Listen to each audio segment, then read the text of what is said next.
Thank you so much for doing the podcast video with us today, Valerie.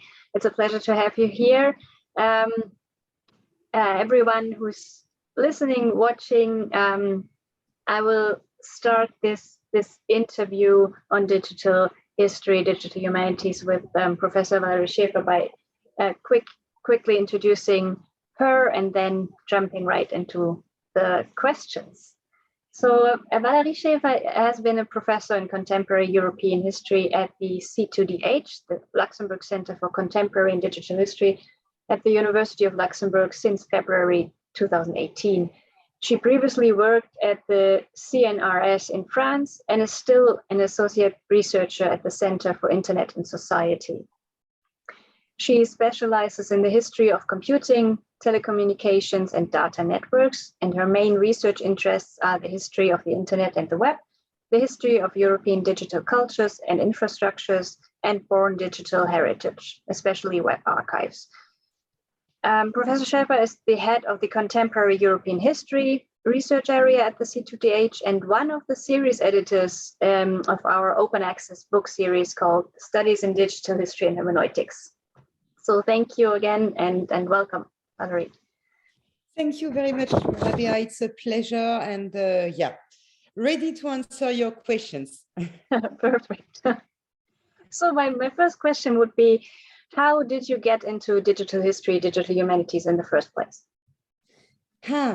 It's difficult to answer with a unique answer, and probably the fact that I'm studying history of digital made me open for digital humanities.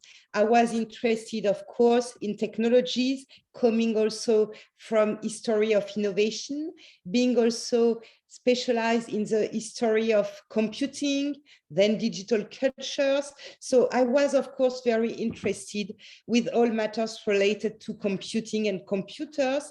And I had also the chance to conduct several oral interviews with computer scientists from the 60s or 70s. At that time, we are not talking about digital humanities, of course, but I was really open-minded to everything that could be at the crossroad of humanities and computer science, of course.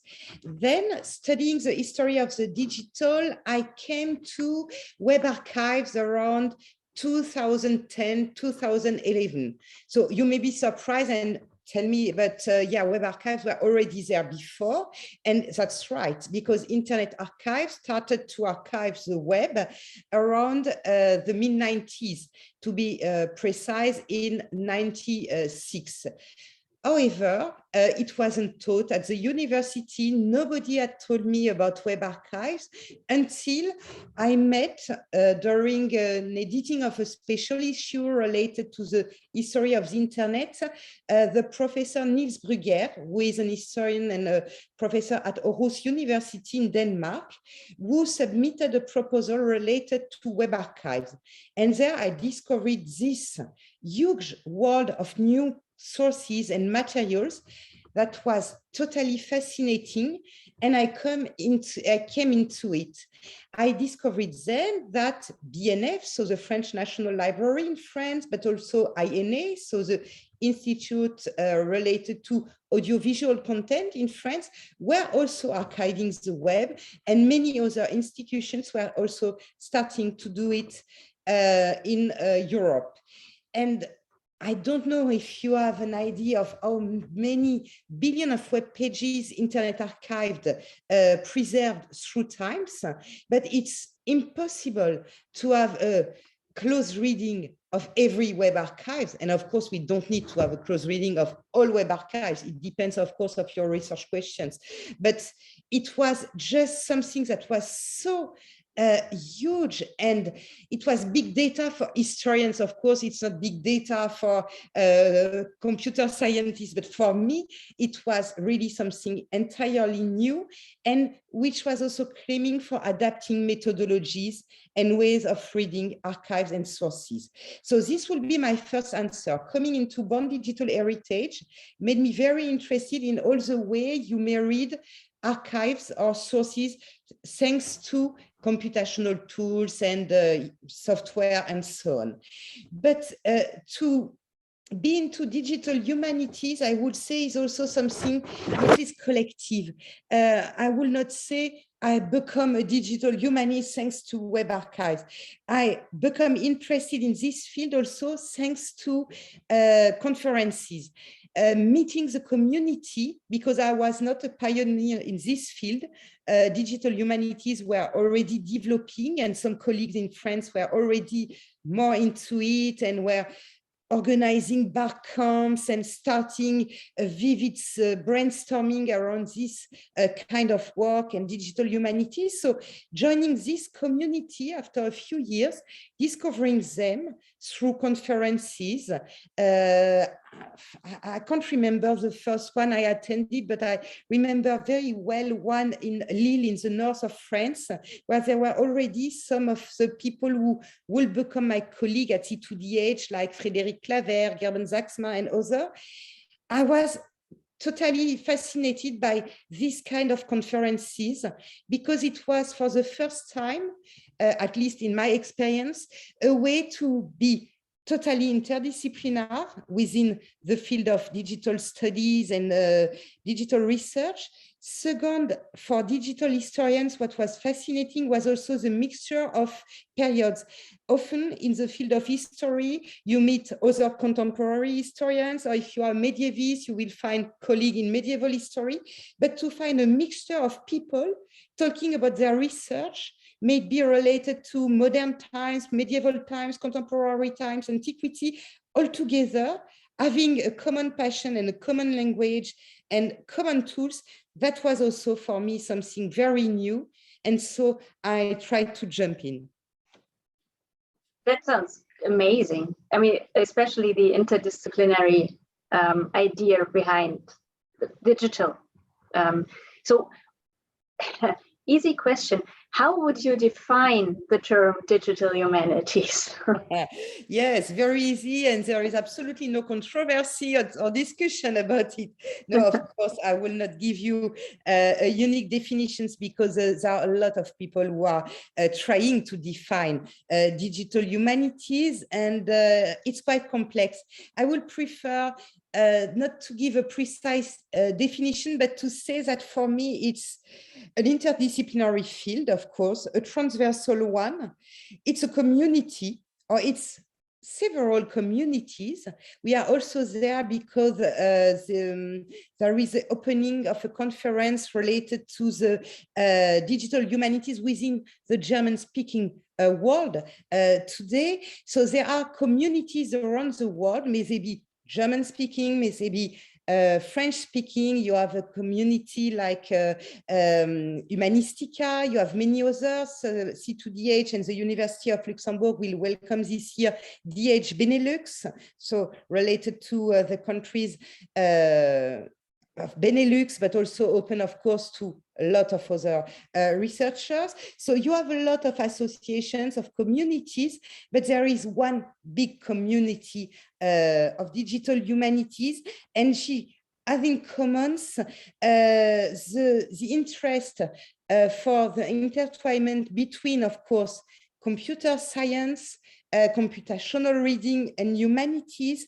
but there are also a lot of other things. It's not just about humanities and computer. It's also about networks. It's about shared dialogue. It's also a mixture of researchers, but also engineers, developers, and this is also something which is new at some point, to have all these people who are so important for research talking together. And I should not forget, archivists, editors, people in the world of research dissemination. So all these people are all together in the field of digital humanities, and they also share not only tools, but values. And this is also very important. We may come to it a bit later, but for example, the question of open data, fair data, and so on is also very important for this community. Digital hermeneutics, having a reflexive attitude towards data. This is also what is the spirit, I would say, of digital humanities. So to summarize, it's of course a multi and interdisciplinary field at the intersection of humanities and computer science, which is based on a shared passion for research, for creativity, for also new ways of researching. And this is also a community which shares values, I would say. And then, of course, there is a lot of heterogeneity too in this field. For example, there are people who are experts in XML and very interested in text mining and in linguistics and so on. Others are more into machine learning or into network analysis or visualizations or topic modeling, sentiment analysis. And a digital humanist doesn't have to be an expert in all these fields, and it's quite impossible. But they will find a shared dialogue and shared interest at a level which is a meta level, of course, and which is not only based on one kind of tool or one kind of research. Sounds as if it's not only interdisciplinary by design, but also pretty open to the public in a way, and bringing together people from various disciplines, but also from outside academia. Probably not enough. For example, talking about the public, what will be wonderful will be also to have a convergence between digital humanities and public history. And there are currently questions related to it, and to have more about digital public history and so on, but this is a field of expertise of my colleague Thomas Covin, so I won't talk for him, but these are very interesting questions. But to also welcome the public into digital humanities, we have to be not too complex, to be open-minded, to help people also to provide a kind of empowerment through digital technologies. And of course, it is also related to teaching, dissemination, to also sharing expertise and tools. So I think we can go further in this field in being even more welcoming for the general public. But this is something in progress. Do you think that the digital humanities is more or less a sub-discipline that leaves the rest of the research community, well, maybe not unimpressed, but and they totally accept that there's a need for digital humanities, but they still continue going around their own business? Or would you say that digitization as a whole is changing the humanities completely? Yeah. It will be an in-between answer. Of course, there are still people who are working, following their classic way of dealing, for example, with sources in history. And I don't think it's a real problem. We should also stay open-minded to this kind of research, which has provided and will still provide for many years very valuable research. So everybody doesn't have to go to distant reading, for example, of archived materials. It's sometimes not needed. And we should be respectful for this also variety of research and think, okay, everybody has now to go to digital sources. No, if you don't feel the need to answer your research questions, then go forward. And so the question is not, I would say, about being impressive, and this could be also a real failure. And at some point, there was also this tendency to show huge visualizations that were understandable for nobody, or to focus really on some kind of big tools, and big and small is beautiful too. So we don't need to have impressive, I would say, but just to have efficient. If you need for your research to use a computational reading, if it makes sense, then you just should go forward. But my personal experience is that for some research, I will really have to conduct, for example, a distant reading, because I have to deal with millions of tweets related to the COVID crisis or web archives or so on. And sometimes I want to have a very different study that just rely on the human reading, with no real need for digital humanities, but just for the experience and the methods of historians. So triangulation of sources using press archives and so on. But of course, press archives, audiovisual archives, web archives, and they are all digitized now, or almost.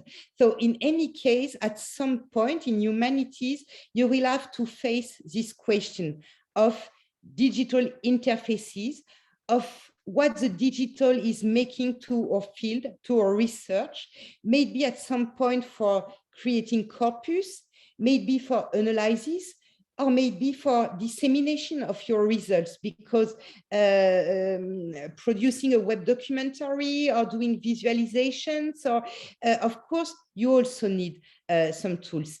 De Gruyter created, in collaboration with the C2DH and many international researchers, the JDH, the Journal for Digital History, which is a new kind of editing, of publishing, of journal.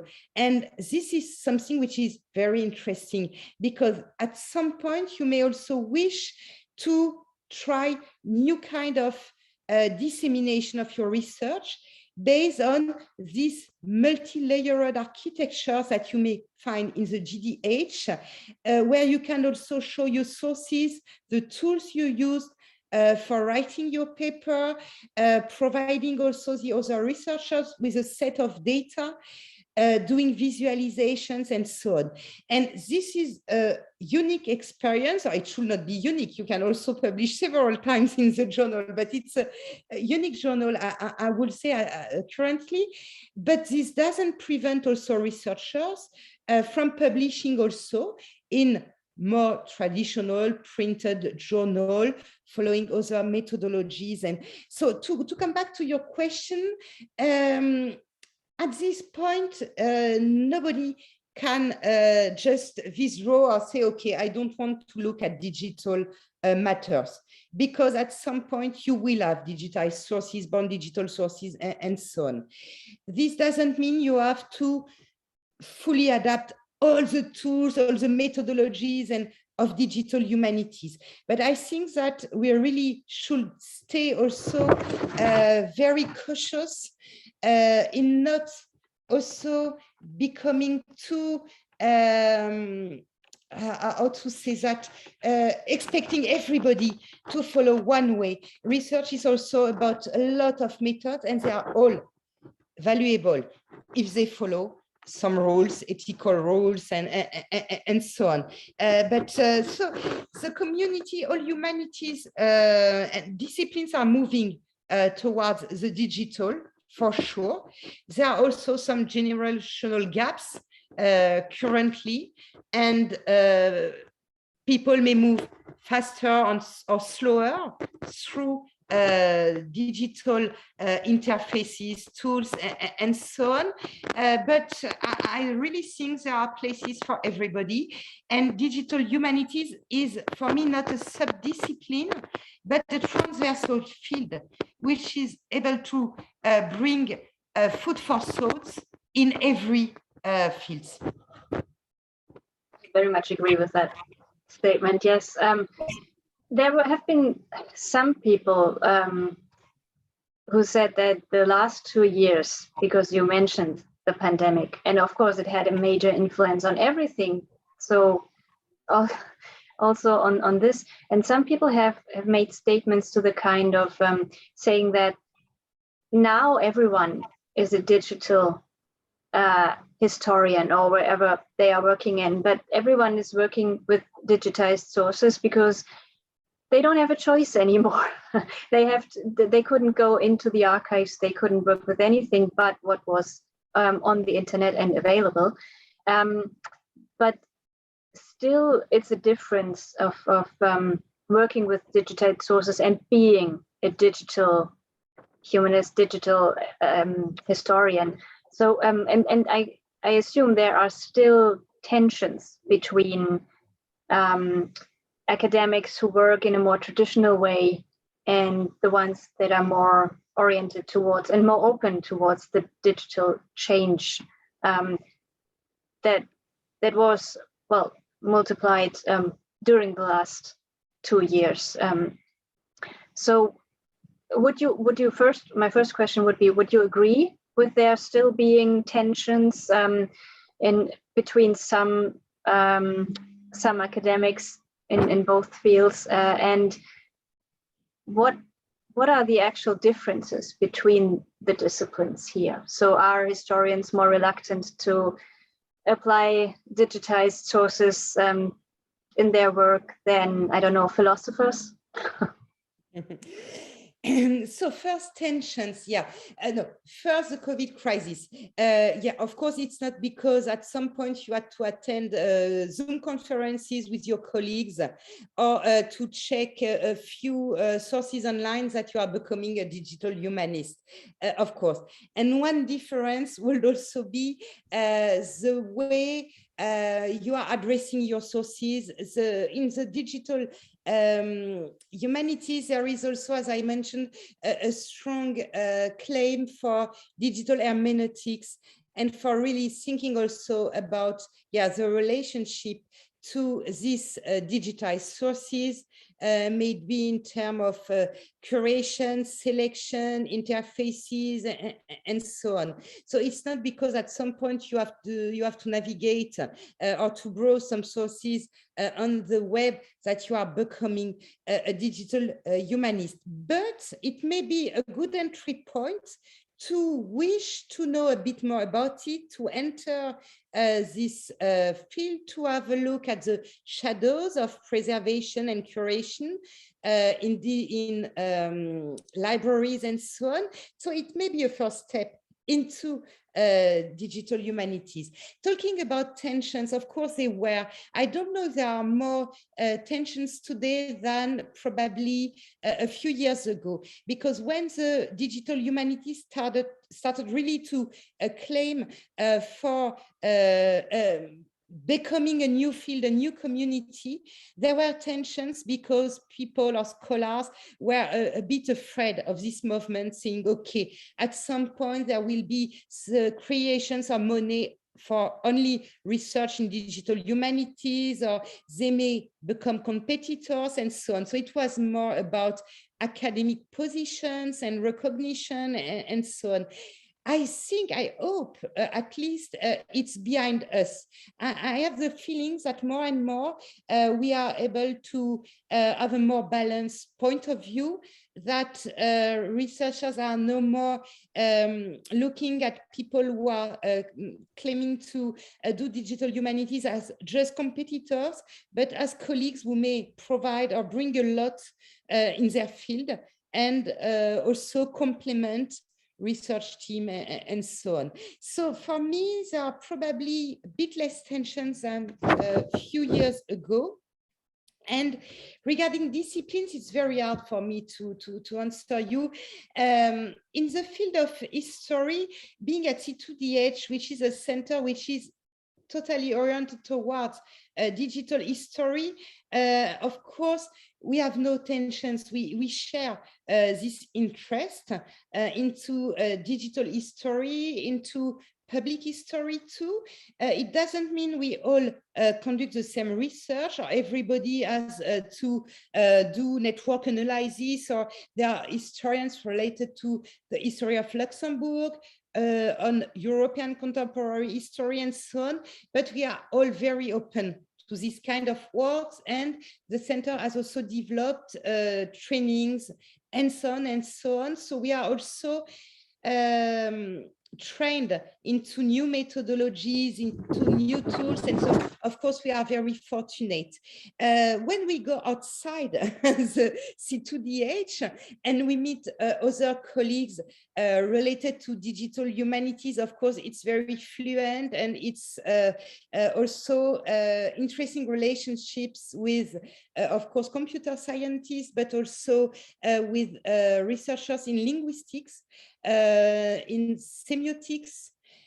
Philosopher, I can't answer so well because it's not really the people or the scholars I met, probably because of my field of research. For example, studying currently the history of online virality, I have more contacts with people related to art history, semiotics, and so on. And they are also very open to this kind of research. Communication studies, of course, there are a lot of researchers also involved in this field. People in linguistics were very involved from the beginning into digital humanities. So it's very difficult to say if there are fields that are slower to move than others. It may really depend also national and even more local context. Some universities maybe a bit more into digital humanities than others. And it also depends, of course, of colleagues, but also means, fundings, and so on. Yeah, I understand. And you already mentioned a little bit about that, but I think everyone agrees that you're not a digital scholar if you're reading through a PDF and attending the, well, I don't know, weekly Zoom call. But what new ways of working do digital humanities require? And where do you, at the moment, see the biggest challenge for the research that's done? Yeah, reading a PDF definitively doesn't make you a digital historian or a digital humanist. And I'm not sure digital historians and digital humanists are so much into PDF, because it's a problem also. It's not the best way to conduct some data research. Yeah, but probably when you start dealing with data, at some point I had this question that came to my mind, and which is a key one, and I'm not sure I'm so happy or at ease with it. At some point, I saw that when we were talking about our research, we were talking about data. And I raised this point. 10 years ago, I was talking about archives, about sources, and now we are seeing them as data sets, as data. So I would say when you start talking about your sources and archives as data, probably you are into digital humanities. But it may be also a problem, because we also need to keep the whole picture.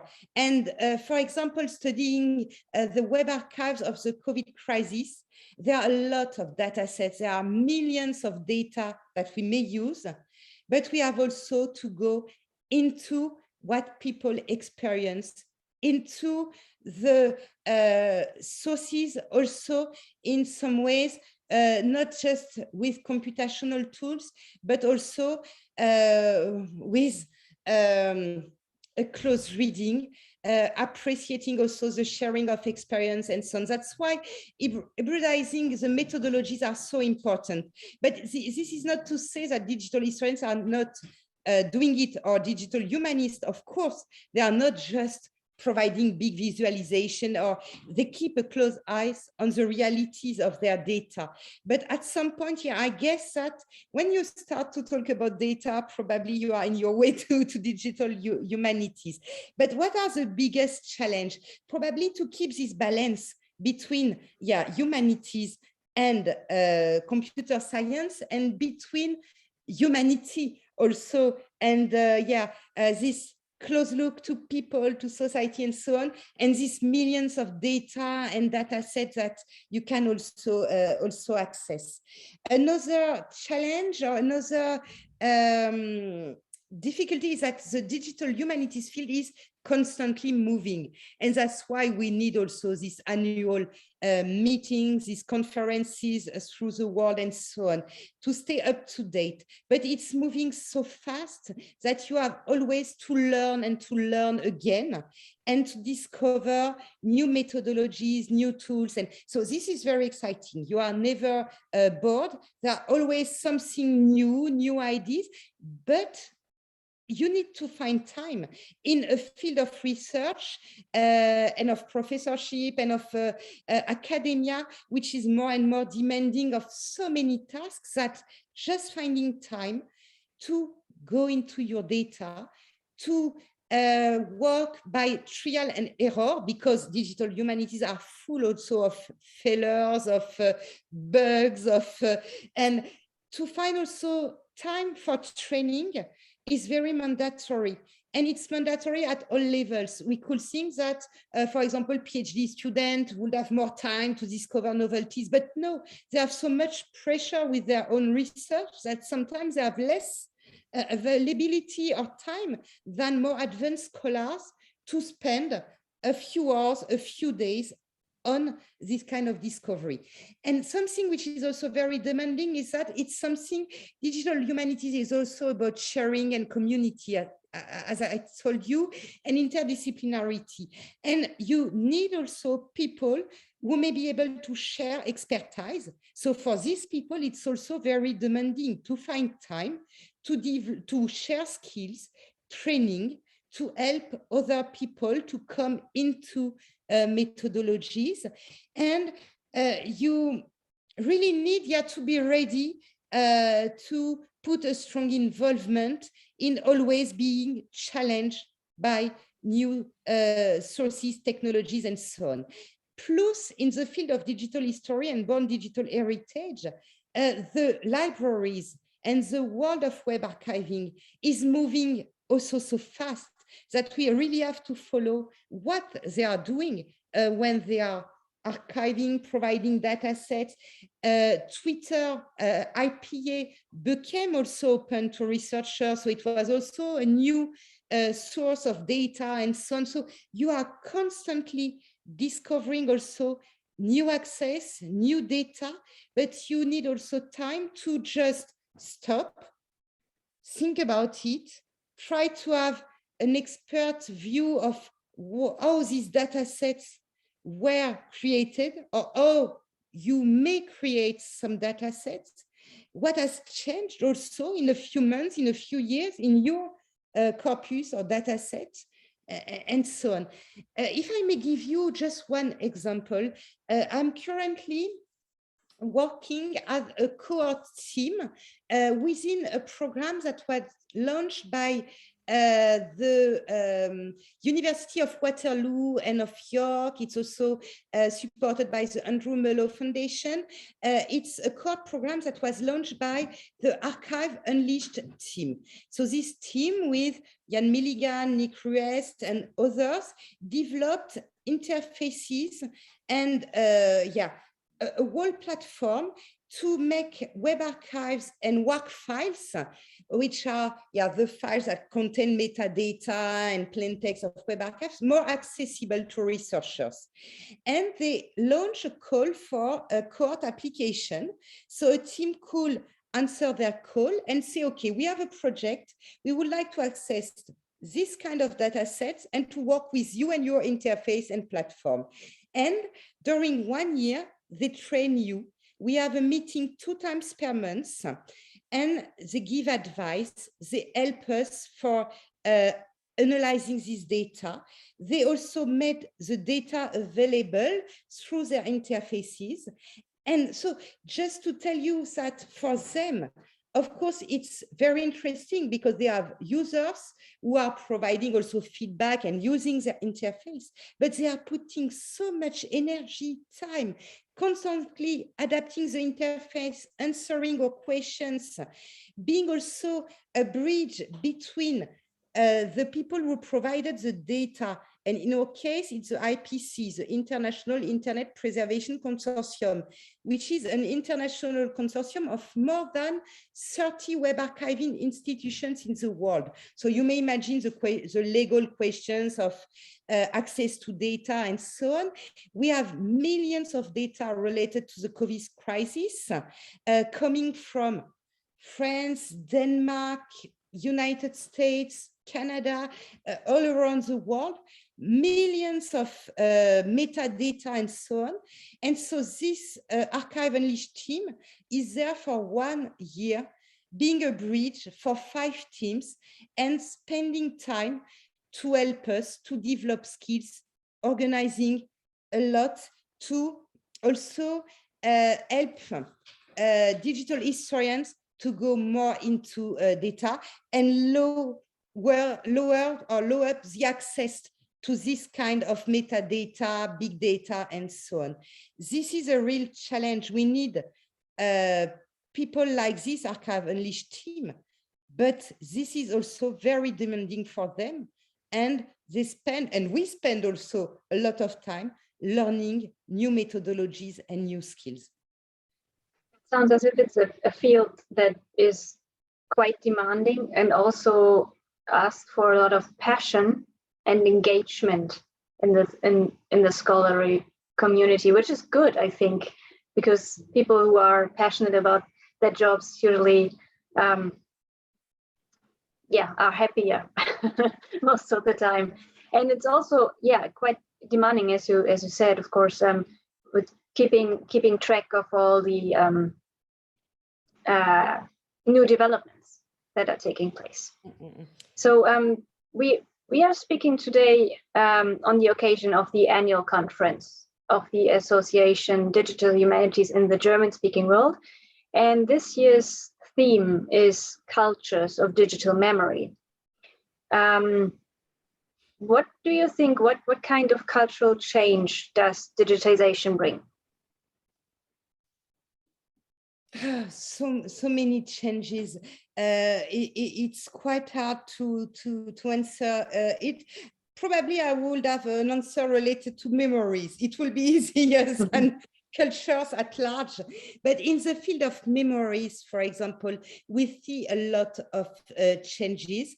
First, in terms of sources, because memories are more and more expressed online through social networks, for example. Of course, we may question it, and it was sometimes criticized as a time of presentism and everybody just reacting because there is a birthday of something, but memories are more and more moving online and being also ephemeral, being something which is a constant flow of reactions, emotions, and so on. And of course, for people studying memories, there is a real challenge.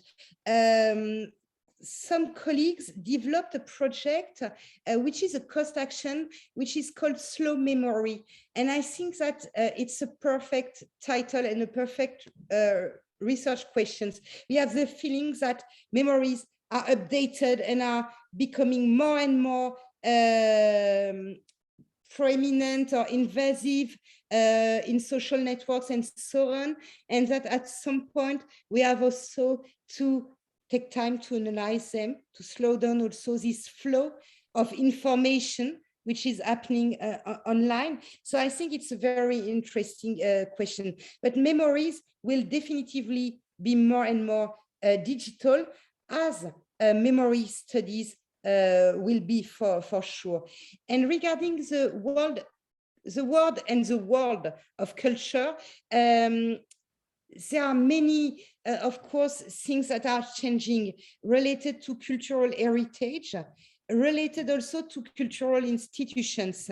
And both are different. It's not exactly the same. Of course, at some point, there is a convergence. But for example, the cultural heritage sector has faced a lot of changes, is more and more digitized too, which means also a change in the works of people working in these cultural institutions, but also a change in the relationship we may have also with the cultural heritage they are preserving.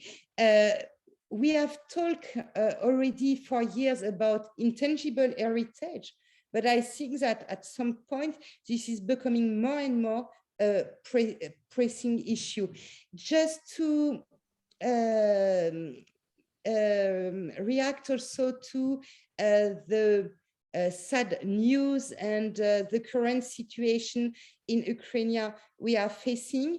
Today, I read a post which was related to copying and preserving the digital heritage of Ukraine, which is also at stake, of course, during a war. And this also put me back to, for example, the Black Lives Matter movement and the way archivists and activists and others reacted also to preserve a digital heritage. So we are not yet, we are talking about what is probably the contrary of culture, which is war, which is hate, which is people fighting for their life. But here we have also, there is also an urgent need for preserving also testimonies, memories, and also this kind of digital heritage, which is also really in jeopardy during this kind of conflict. And of course, first we should preserve human lives, but just to tell you that, of course, when we talk about culture, heritage, and so on, there are a lot of heritage that in jeopardy. And here again, cultural institutions and digital tools may provide some answers to keep and to preserve and to save also this kind of sources and materials. Yeah, strongly agree on that. Definitely, yes. It's so important to avoid a destruction of cultural memory through digital means, especially in times of crisis like this one. Always hoping that nothing will happen with that the destruction with, I don't know, nuclear forces won't change everything anyway. But yeah, so in terms of and in light of recent political events and also everything we talked about so far, what would your wish be? What would you like to see in the future of digital humanities? If you had 1 or 3 wishes. Yeah, 1, 2, 3, probably, yeah, that will be 3 and not just 1. Talking about, for example, Black Lives Matter and all these movements related also to more inclusiveness and to also being open to all voices. I think that at some point, one challenge is inclusiveness. And this is not just a question related to sources, but also to research questions. And we have to be more and more inclusive and open-minded, and also in the field of digital humanities to really ensure also this mixture of point of view, of research questions, of communities, and so on. And as we talk of public engagement, I really strongly believe it has to do or to be done also with the public. So more inclusiveness, it's one value already of digital humanities. And I really appreciate the fact that in a lot of conferences related to digital humanities, there are strong guidelines about gender balance, about being respectful of all people, maybe for their origins, religions, gender, and so on. So this is a community which is really trying also to have values for its community, and we should continue, and we can probably even go further. So this will be my first dream.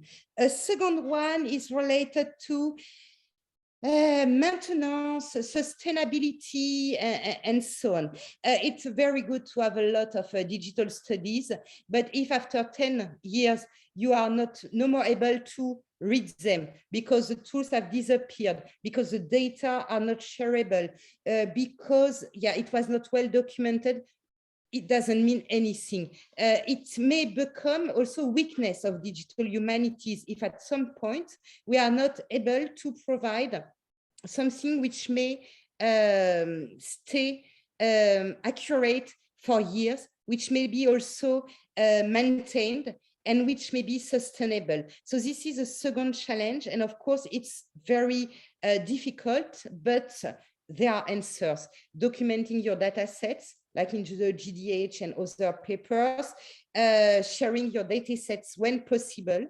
It's about fair data, it's about the data stewardship and so on. But this is really a very important issue.